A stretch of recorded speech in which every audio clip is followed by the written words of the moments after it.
Romeo کے نام پولوس رسول کا خط۔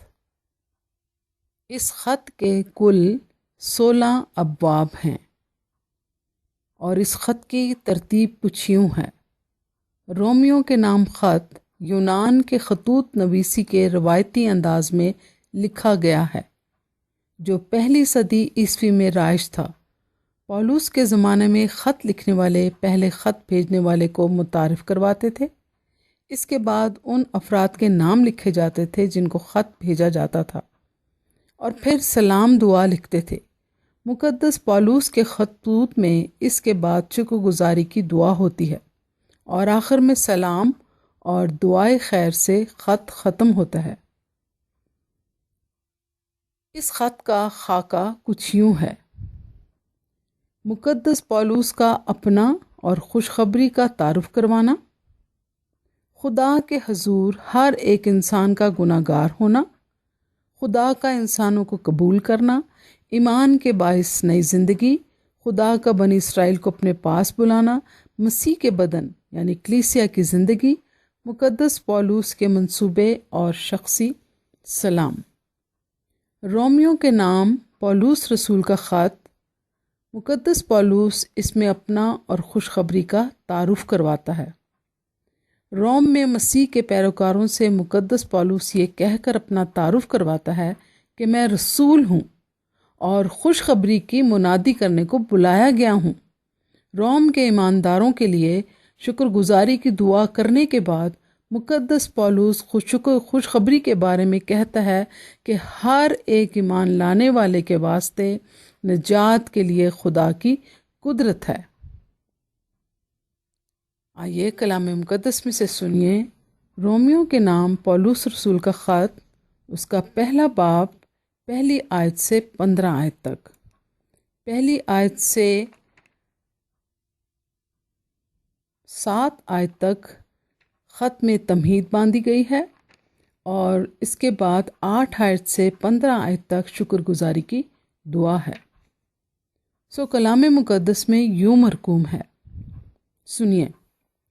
پولوس کی طرف سے جو یسوع مسیح کا بندہ ہے اور رسول ہونے کے لیے بلایا گیا ہے اور خدا کی اس خوشخبری کے لیے مخصوص کیا گیا ہے جس کا اس نے پیشتر سے اپنے نبیوں کی معرفت کتاب مقدس میں اپنے بیٹے ہمارے خداوند یسوع مسیح کی نسبت وعدہ کیا تھا، جو جسم کے اعتبار سے تو داؤد کی نسل سے پیدا ہوا لیکن پاکیزگی کے روح کے اعتبار سے مردوں میں سے جی اٹھنے کے سبب سے قدرت کے ساتھ خدا کا بیٹا ٹھہرا، لیکن پاکیزگی کی روح کے اعتبار سے مردوں میں سے جی اٹھنے کے سبب سے قدرت کے ساتھ خدا کا بیٹا ٹھہرا، جس کی معرفت ہم کو فضل اور رسالت ملی تاکہ اس کے نام کی خاطر سب قوموں میں سے لوگ ایمان کے تابع ہوں، جن میں سے تم بھی یسوع مسیح کے ہونے کے لیے بلائے گئے ہو، ان سب کے نام جو روما میں خدا کے پیارے ہیں اور مقدس ہونے کے لیے بلائے گئے ہیں۔ ہمارے باپ خدا اور خداوند یسوع مسیح کی طرف سے تمہیں فضل اور اطمینان حاصل ہوتا رہے۔ اول تو میں تم سب کے بارے میں یسوع مسیح کے وسیلے سے اپنے خدا کا شکر کرتا ہوں کہ تمہارے ایمان کا تمام دنیا میں شورا ہو رہا ہے۔ چنانچہ خدا جس کی عبادت میں اپنی روح سے اور اس کے بیٹے کی خوشخبری دینے میں کرتا ہوں، وہی میرا گواہ ہے کہ میں بلا ناغہ تمہیں یاد کرتا ہوں اور اپنی دعاؤں میں ہمیشہ درخواست کرتا ہوں کہ اب آخر کار خدا کی مرضی سے مجھے تمہارے پاس آنے میں کسی طرح کامیابی ہو،